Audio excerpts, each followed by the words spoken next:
Welcome to the very first episode of Primetime Soccer. I'm your host, Sam Oko. And I'm Ben Smith. Our top story for tonight and likely the year is the match fixing going on in England and abroad. I know that this is something that has really affected you personally. I know you had a lot on stake in these games, not just money, but your feelings and your pride. Wait, are you trying to imply that I was involved in this or any way took part of this? I mean, I look at the I looked at the facts here. They say 300 matches in Europe and about 380 matches in Africa are alleged to be part of the whole scandal. Well, I would hope you would reap some benefits from such a scandal, but I mean, this isn't anything unheard of in international sport. I think it's a bit weird to think that 680 matches in total would be part of it. It's hard to believe, but Yeah. when it boils down to who's actually involved, I mean, it's really not that unthinkable to even imagine. So what would you think would be the step forward for FIFA and Sepp Blatter? Well, the league has to get its credibility back first and foremost. I'm not sure how they're going to be able to do that. Not anytime soon, for sure. What is good news is that the league games that were compromised had been limited to just interplay, friendlies, that kind of thing. But as for the Champions League, that's a whole another matter in itself. That's going to take time to... Do you find it a bit weird that they haven't released a set of games and they said they won't release the set of games that are alleged to be fixed? Well, we have to remember it's an investigation, and it's going to take time and for the truth to come out, obviously. These things are never black and white as they seem, and it's so easy for people to point a finger at one guy and just say he's guilty and he should be reprimanded, but this is not the case. I mean, it will be a perfect way to see we'll see what happens in the future. Let's carry on to some other topic, the Africa Cup of Nations. The final just happened this weekend. The game was against Burundi, Burkina Faso versus Nigeria. What did you make of the game? Well, it was a great game. It was a classic championship, a 1-0 game. It was nail-biting, certainly, till the end, but obviously the best team came out the winner. What'd you make of the goal? His name's Ba. Did you like the goal? Was it a world-class finish? Absolutely, fantastic goal, great finish. He showed a lot of athleticism to pick that ball out of the air just to score it. But like I said, this is a great win for Nigeria, a good African Cup of Nations, a great building event for future matches. But Burkina Faso, how about the irrelevant country coming through in the end, though? For me, the game had everything. It had the underdog and the expected champion in the final. It was a perfect story. The one thing I'll miss out of it is the vuvuzelas, though. I must add to that. I think it's one thing that puts South Africa above every other country. I don't think there's any other host has ever had such a rowdy crowd, if I can put it lightly. Well, call me a fundamentalist, but I actually enjoyed the lack of vuvuzelas. So. Really? Well, I mean, the vuvuzelas were great, and I love the World Cup in South Africa, but I mean, this is the African Cup of Nations, and it should be something that everybody's there to watch and not just party for. All right, fair enough. With that being said, let's transition to the English Premier League. The very top news of that is Frank Lampard's, I guess we could start with that, Frank Lampard's new contract, or rather the lack thereof a new contract. What do you make of it? Not quite a new contract. He's been in talks for a while now, and it seems like Chelsea is pretty adamant to keep the man, and as they should. I mean, he's playing in form right now. He's one of the best players on the market, easy, in the Premier League, and really they can't afford to lose him. So, I think he's when you talk about class midfielders, he is. He's right up there. He really is. He's top. The top midfielders. You can put him in the same league as Ryan Giggs, Steven Gerrard, and Frank. That's the top three. He has been Chelsea's go-to man this whole season. I know one of the reasons is they're not going to offer him a new contract, or are reluctant to offer him a new contract, is the fact that they don't like signing. They don't like offering players above a certain age, whereas it's usually around 31, 32 years old. They don't like offering them a long max contract. deal. And certainly, as they should be, have a little bit of the cold feet. But I mean, the man has been the face of your franchise. I mean, he's basically the Derek Jeter of Chelsea. He's a strong player, and honestly, you can't go wrong re-signing the guy. They should give him the money. He deserves it. He's the only midfielder to ever score 10-plus goals in the Premiership for a straight 10 years. The very first, I'd say, the very first 6 years, up until the injury he got like 2 years ago, he'd been scoring up to about 20 goals a season. How do you? I really don't get it. Like, well, I'm sure that's not the only impressive record he holds either. This guy does it all. He's been the facilitator in midfield. Let's switch to. I mean, we'll see what happens. We'll see what they do.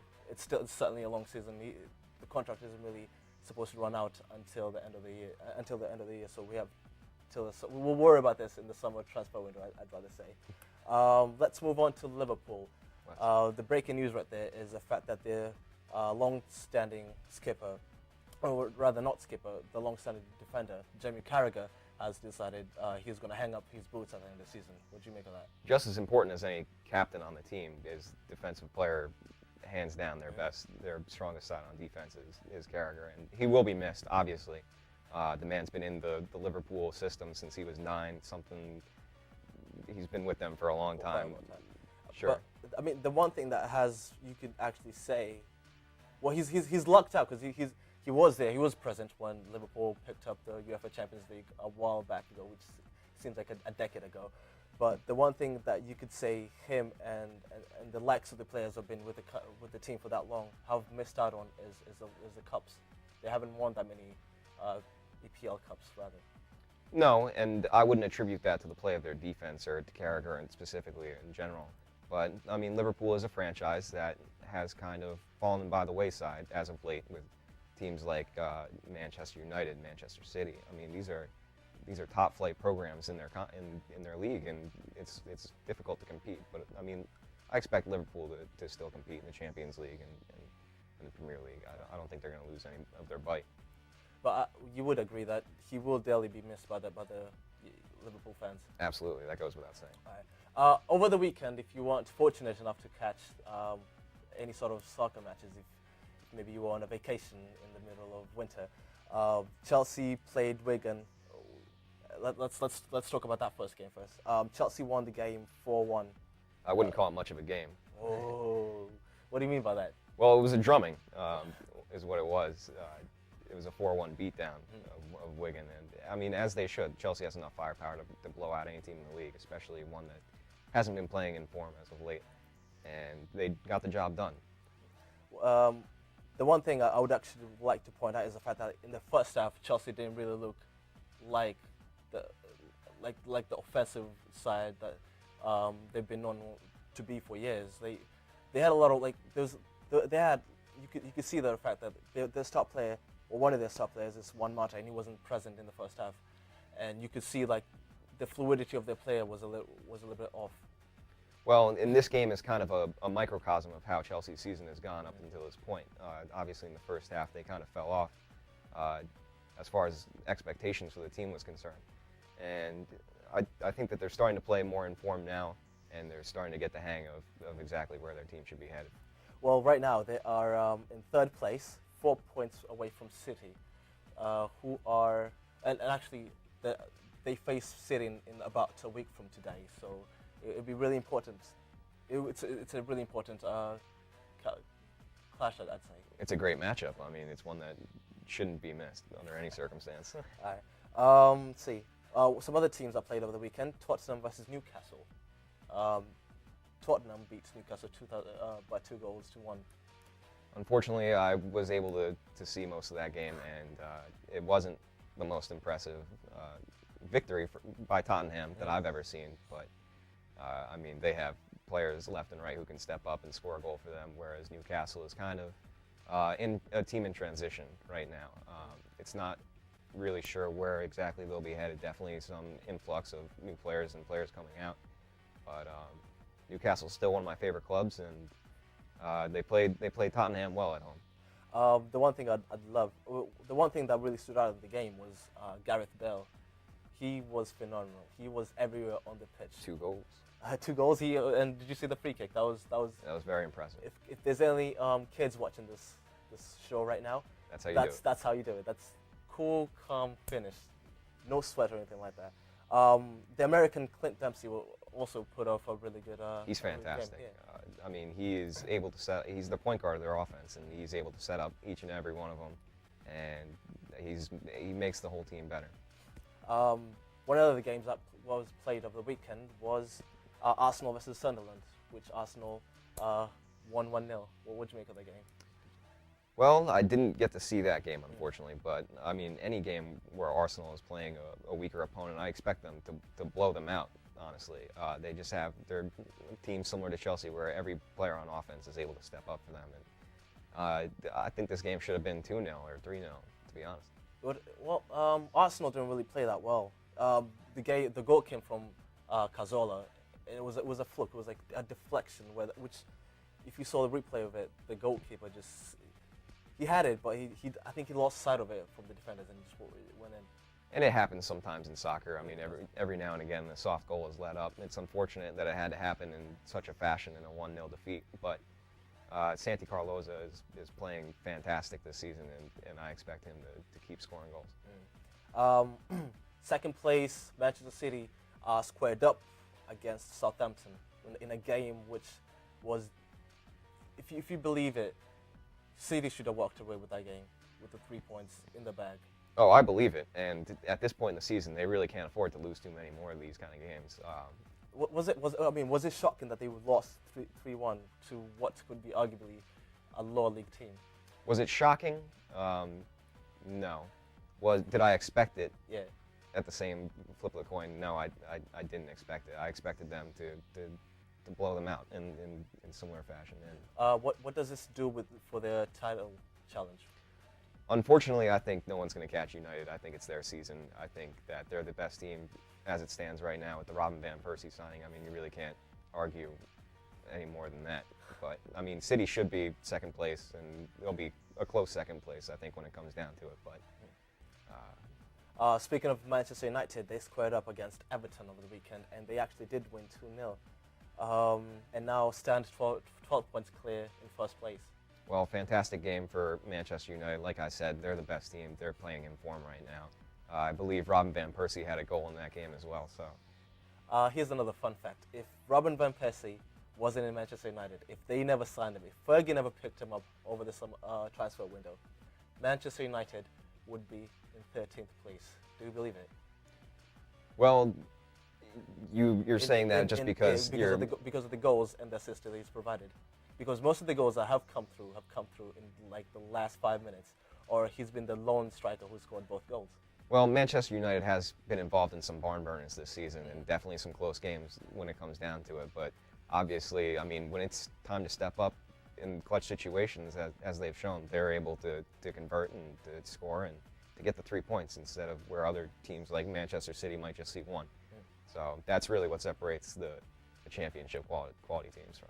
I mean, certainly, I think United still have to face City, and they still have to face Chelsea. So I think the lead's going to get cut down from 12 points to, at the very most, 6 points. Certainly, and they're not going to walk away with it by any means. But I can't see any team beating United right now in a head-to-head matchup. 12 points is one hell of a cushion.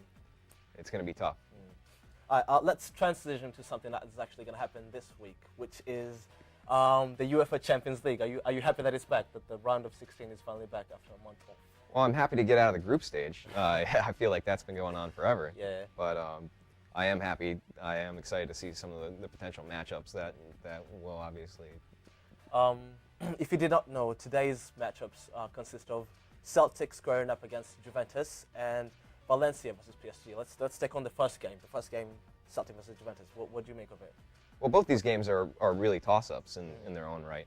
I mean, anything can happen. It's Champions League. You're not sure exactly what teams are going to exactly perform up to their standards.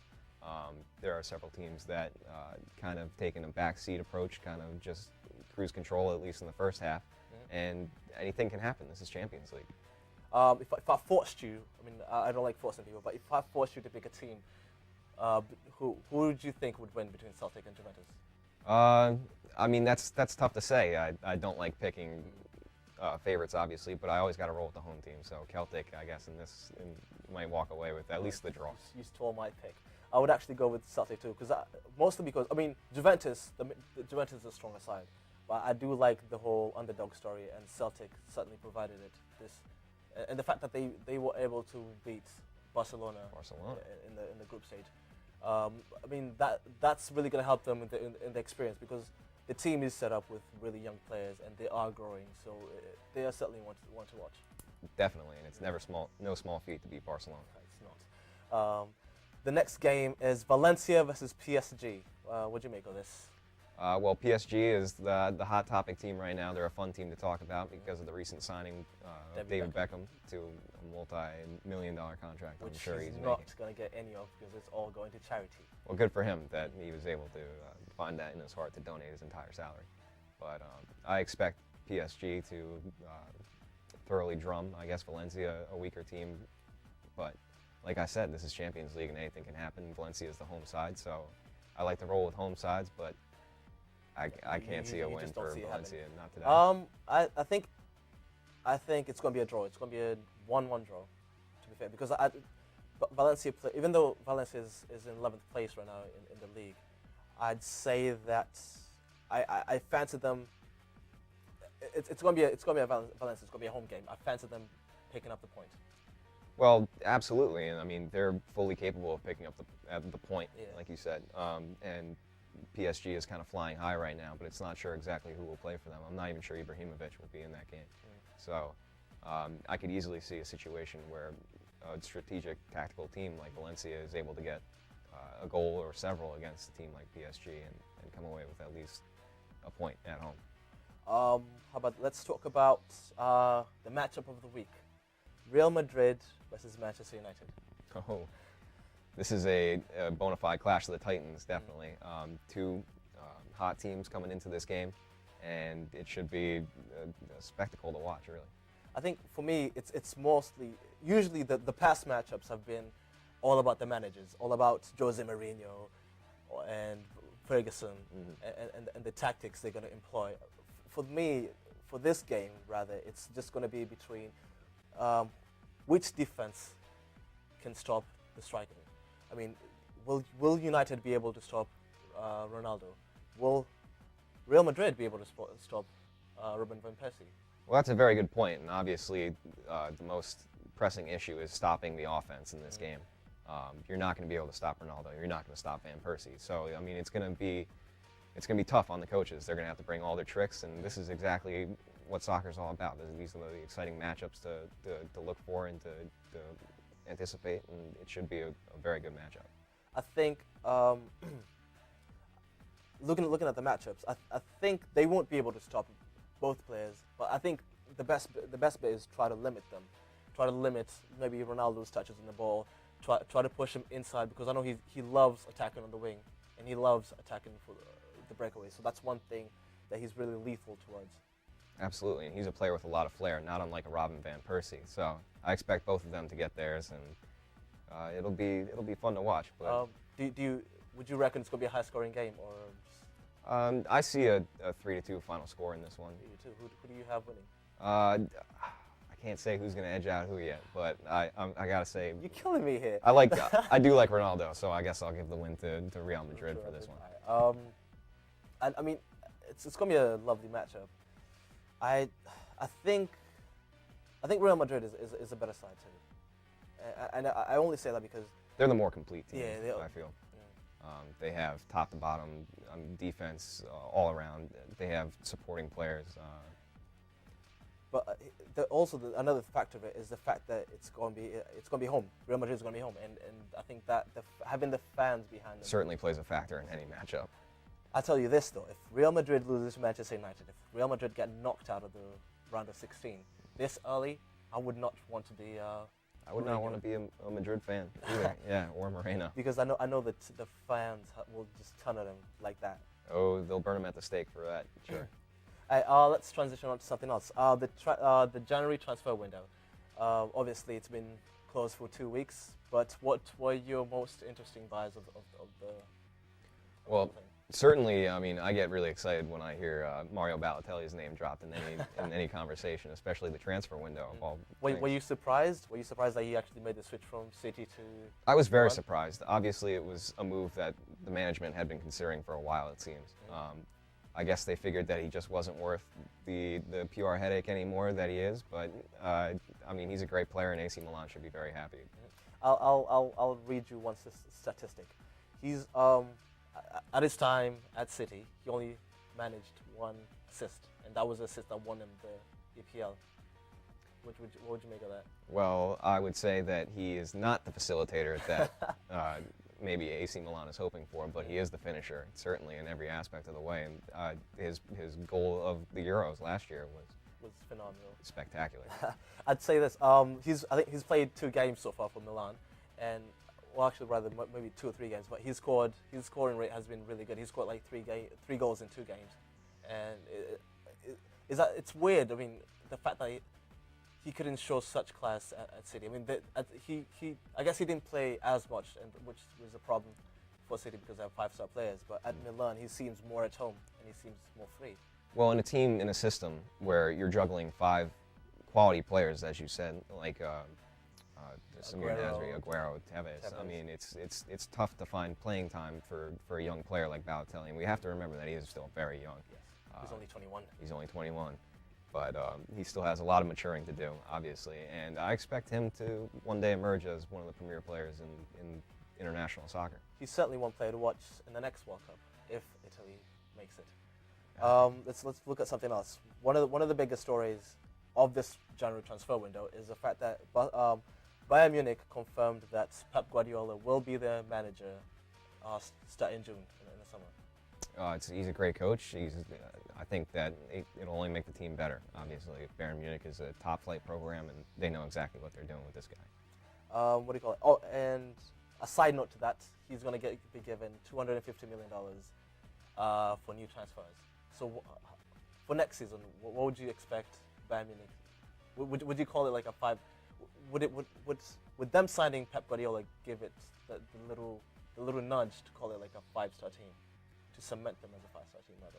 I would already call Bayern Munich a 5-star program. I mean, they already have top flight players. I mean, in their league, and as far as the Bundesliga goes, I don't think there are many teams above them right now. Maybe besides Borussia, being the only exception. But they're an informed team playing very well right now, and it's going to be tough to beat Bayern under any circumstance.